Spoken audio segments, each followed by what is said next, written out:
There's a version of your father that lives in your psyche that has nothing to do with actual good old dad. That sentence deserves a moment because what Carl Jung was pointing to with the father complex is not a simple story about the man who raised you or didn't raise you or who raised you in ways that left a mark. It is something older and deeper than that. It is an archetypal inheritance, a structural pattern in the human psyche that was there before you were born and that has been shaping how you relate to authority, to standards, to meaning, and to your own inner life for as long as you can remember. Hello, I'm Dr. RB. I'm a licensed psychologist in the States. For more than 20 years, I've worked with individuals in depth psychological work, whether that's in individual therapy and diagnostic evaluation, and more recently in Jungian informed coaching. The thread running through all of it is the same. What happens inside a person when they decide, consciously or not, to go looking for who they actually are? And almost without exception, that journey eventually leads here to the father complex. So today I want to go deep into what Carl Jung actually meant by it, how it lives in the body and in behavior long before it shows up in therapy, and what the work of integrating it actually looks like. Not as theory, as something that you can actually feel in your own life while we're talking. So let's start now with a little bit of the architecture. In Jungian psychology, a complex is an autonomous structure in the unconscious organized around an emotional core. It is not a simple memory, it is a cluster. Images, experiences, expectations, body sensations, emotional charges, all of these are gathered around a central theme, which we call an archetype. And complexes are not passive. They definitely aren't. They have a lot of energy. They behave, as Jung said, like a partial personality within the personality. And I know every time I say this, people start to think of multiple personality disorder, and I'm not talking about. And I know that every time I say this, everyone starts to think of multiple personalities. And I'm not saying that fully. The father complex is organized around the father archetype, the universal psychological principle of order, authority, law, protection, meaning, and standards. This archetype existed before your actual father was even born. It appears in every culture's mythology in some form. The lawgiver, the sky god, the patriarch, the judge, the king, the emperor who protects, and the king who devours. These are not stories humans invented. They are expressions of something living in the collective psyche as humans. Your personal relationship with your father or with the person or absence that occupied that role activated this archetype early in your life and poured your specific experience into it and formed a complex around it. And that complex has been running the background of your life ever since. Now, here is where things get important. The father complex is bipolar. What? That means it has two poles, two opposite ways that it can be activated. And they look very different on the surface, but they are rooted in exactly the same structure. So let's get into it. One pole is compulsive deference.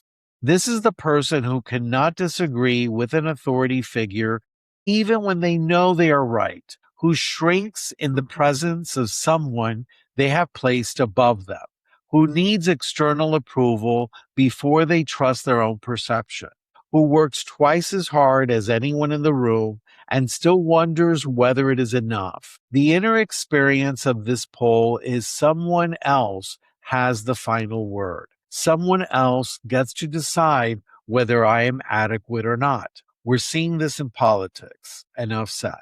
The other pole is compulsive rebellion. This is the person who cannot accept authority, even when it is legitimate, who reflexively pushes back against every rule, every structure, every person who takes a position of oversight or governance over them, who confuses independence with always saying no, whose proudest quality is that they don't need anyone's approval, and who works just as hard as the deferrer to prove it. Here's Jung's insight, and it is a profound one, is that these are not opposite types. They are the two poles of the same complex. The compulsive rebel and the compulsive deferrer are organized around the same question. Who gets to hold authority here? And neither of them has actually claimed it for themselves. Real autonomy, the kind that comes from individuating through the father complex, is not rebellion and it is not deference. It is something quieter and more difficult to describe. It is the capacity to hold authority inside yourself rather than locating it always in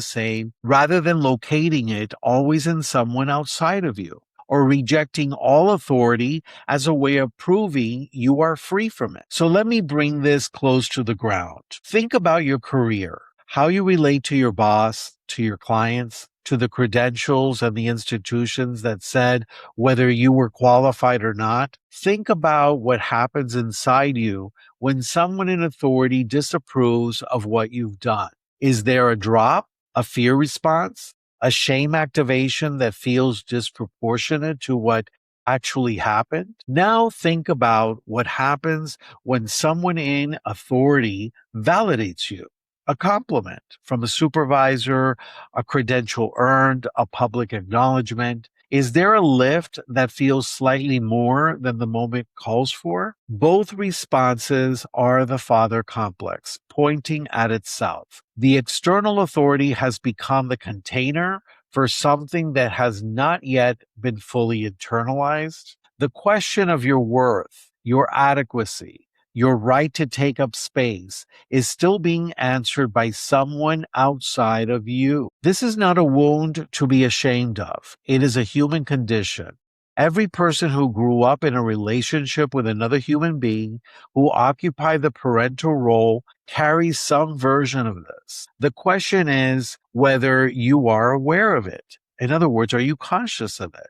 Because the complex runs very differently when you cannot see it. In other words, it gets projected out. Now, I want to say something specific about the absent father, because the father complex is not only formed by difficult or demanding fathers, it is also formed powerfully by the father who is not even there. When the father is absent, whether through death, abandonment, or emotional unavailability, the archetype does not go unfilled. The psyche does not simply leave that space empty. It would be nice.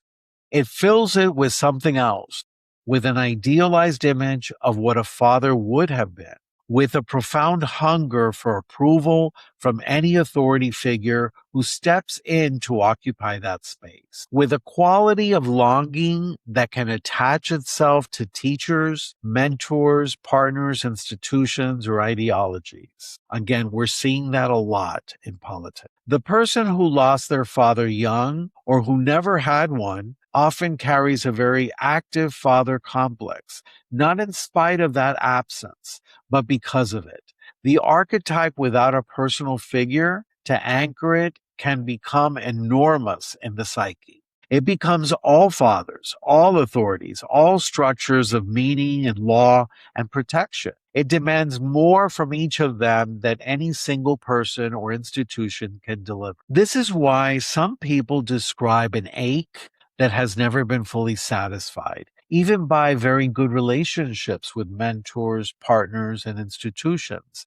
The complex is not actually looking for your father. It is looking for the internalization of the father principle inside you. And no external figure can deliver that. Only you can. So let me talk about the shadow of the father archetype, because this is where it becomes culturally urgent. You see, we're living through a period of intense disruption around the father principle. The structures that used to reliably carry the father archetype organized religion, institutional authority, the judicial system, stable career hierarchies, cultural consensus about what standards matter. Many of them have either lost their authority or revealed their shadow side. So when the external father structure collapses or shows its corruption, the inner father complex either floods or fragments. For some people, this produces a compulsive search for a new authority, a charismatic leader, a movement, an ideology that can re-anchor the inner father. For others, it produces a nihilistic rejection of all structure and meaning. So again, you have one side, which is a cult leader and a cult following, personality cults, things like that. And you have on the other side anarchy, people that don't want any type of government to rule over them. Neither of these is individuation. Both of them are the complex driving the bus while the ego believes it is choosing freely. The invitation of this moment, if we can receive it, is to do the harder work, to let the collapse of inadequate external authority become an opening for internal development, to grieve the father who was simply not there, or was not enough, or was even harmful, and then to ask, what principles do I actually want to organize my life around? And can I live inside those principles without needing someone outside me to enforce them? That is what it means to have integrated the father complex. Not to have killed the inner father, not to have rejected old structure, but to have taken what is genuinely useful in the father principle, the capacity to commit to something, to hold a standard, to take responsibility, to move into the world as something more than a child waiting to be recognized, and to make it yours, not your father's, not the institutions, yours. Jung wrote that the task of the second half of life is to discover oneself. And in my experience, that discovery almost always passes through this gate, through the place where you must stop measuring your worth against a standard someone else set for you and begin to know from inside what you stand for and why. For reflection as we close, and you can take your journal and write this in. Where in your life do you still outsource your authority? Where do you look outside yourself for the final word on whether you are enough, whether your work is good, whether your choices are right? And where do you compulsively resist structure? Not because the structure is wrong, but because any structure still carries the charge of the old complex. These are not rhetorical questions. They are the map. The father complex is not something to defeat. It is something to become conscious of, to relate to with curiosity rather than shame, and eventually to transform into a relationship with your own authority that is grounded, discerning, and genuinely yours. That is the work, and it is worth doing. If you want to know more about the father archetype, if this was simply not enough, please let me know in the comments, because there's so much I could talk about this, because there's so much I could say about this topic. Also, I wrote a book called Masculine Revolution. It certainly talks a lot about the father archetype. It's basically my own roadmap, my personal experience with my father, my stepfather, and my uncle, who was my father figure. I'll have the link below so you can check it out. So remember, you are guided, you are loved, and your path is most sacred. Until next time, this is Dr. RB. Take good care of your soul.